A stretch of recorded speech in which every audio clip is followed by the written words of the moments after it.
everyone. Today we are going to chat about a very interesting topic.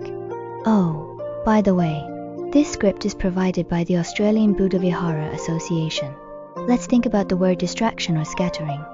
It sounds like the mind is messy, unable to grasp the main point, right? But did you know? In its deeper meaning, it actually contains the implication of grasping or attachment. Isn't that contradictory? Today we are going to discuss this paradox. Yes, you heard that right. That's the question. How can scattering imply holding? Hey, this sounds really strange. Scattering means the mind has drifted away, while holding means grabbing or grasping. One is letting go, one is seizing. They are practically antonyms. How can these two be related? Okay, let's unravel this mystery step by step. To understand this, we have to look at the words themselves. Let's look at the meanings of holding and grabbing. Look at this description. The mind grabs this point, then finishes and goes to grab that point. Grabbing everywhere. This is very interesting. It tells us that so-called scattering or distraction isn't about the brain being empty or blank. Quite the opposite. Your mind is actually incredibly busy. It's like a hand, hey. It grabs one thought, then immediately jumps to grab the next one. It can't stop at all. This is a state of grabbing everywhere. To help us better understand this psychological grabbing, a very vivid metaphor is used here. Imagine the boat tracker's pullers by the river. You see how they have to use all their strength, step by step, continuously pulling the boat forward. Actually, when we are distracted, our mental state is exactly the same. One thought pulls you, then the next thought pulls you away. It's exactly that feeling. So, the key lies here. The character grabbing, seizing itself carries a sense of continuous exertion. Whether it's the physical force of pulling a boat, or the tug-of-war of thoughts in our heads, it refers to a powerful and directional pulling force. Okay, since our inner self is constantly being pulled back and forth by a force, the question arises, where does this force come from? Next, let's look at how our afflictions are pulling us. So, if distraction is a state of being pulled away, what exactly is pulling us? Who is the mastermind behind the scenes? The answer is our habitual tendencies and our afflictions. That is to say, we are often not our own masters. The things truly dragging us around are those habits we haven't even noticed. And those emotions of, I like this or I hate that. We are like puppets pulled by invisible strings, often acting involuntarily. Okay, this state of the heart constantly being pulled back and forth is no joke. It comes with a price, and a very high price at that. You could say this is the principle of, the grasper perishes. This phrase is really powerful. The grasper perishes, the silent one survives. It draws a clear dividing line. Simply put, the grasper is the person whose mind is always grabbing everywhere, distracted, and scattered. Such a person is prone to failure in whatever they do. And the silent one, Momo? That is the person who can settle down and focus on the task right in front of them. Only such people can survive and get things done well. When we talk about perishing or dying, it sounds very serious, doesn't it? But actually, this kind of failure happens around us every day. Let's look at a super daily example. You are cooking, fully focused. Suddenly, a notification pops up on your phone saying the clothes you like are on sale. Whoosh, your mind is pulled away. Your head fills with thoughts of shopping for clothes. The result? You forget to turn off the stove and run off to do something else. In the end, not only is the meal ruined, but you might even burn down the kitchen.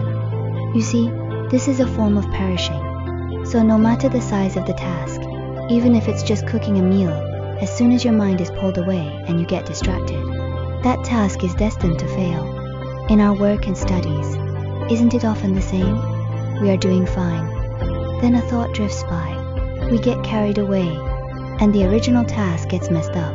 Okay, since the cost of grabbing everywhere is so high, what should we do? Where is the way out? The answer lies in the second half of the sentence. The silent one survives.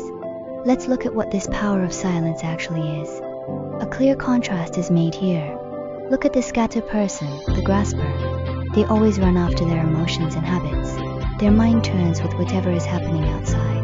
The result is they can't do anything well. But on the other side, The composed person, the silent one, focuses on the matter at hand. No matter what happens outside, they are not easily shaken. The result, naturally, is that they succeed in everything.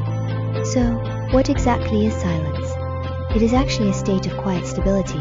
It is a capability that allows you to steady yourself when facing various temptations and properly complete what needs to be done. This is the true power of focus. Okay, what we are going to talk about next might startle you, because the focus and distraction we just discussed actually have a very direct connection to how we handle human relationships, especially our most intimate ones. Let's think about a question. When we get more familiar and closer to someone, does it mean we can be more casual and careless with them? We're so close anyway. It doesn't matter, right? Is that really true? The answer given here completely overturns our imagination. It says, intimacy is violation, or closeness is invasion. Does this sentence sound harsh? How can intimacy be a violation? The logic is this: when you feel that because you are familiar, you can be casual with someone, you are actually already violating their boundaries. This kind of closeness, where you don't treat the other person with due regard, is not intimacy, it is an invasion. Many relationships start to turn sour and head toward conflict right here. So what should a healthy relationship look like? It's simple. Take everyone seriously, especially your closest family and friends. Don't take them for granted or let your guard down. Instead, treat them like important guests, actively care for them, and know how to be grateful. Do you think this will create distance? No, this is what creates true harmony. Actually, the ancients understood this principle long ago. Look at this saying: the friendship between gentlemen is as pure as water. This doesn't mean friends should be cold. It means a truly long-lasting relationship is like clean water clear, without impurities, with mutual respect, and without too many heavy demands or emotional blackmail. Such relationships can go the distance. Conversely, those relationships that start sweet as honey and are incredibly clingy often explode with the most conflict in the end, because they lack boundaries and take too much for granted. You feel it's very sweet now, but that sweetness is actually the source of future pain. So, finally, let's leave a question for everyone to go back and think about really hard. In your interpersonal relationships, are you often chasing that one bit of sweetness, only to get 1,000 times the bitterness in return? Think about this question carefully. Perhaps we can all find a wiser, more enduring way to get along with others. Okay, that's it for today. Thank you, everyone.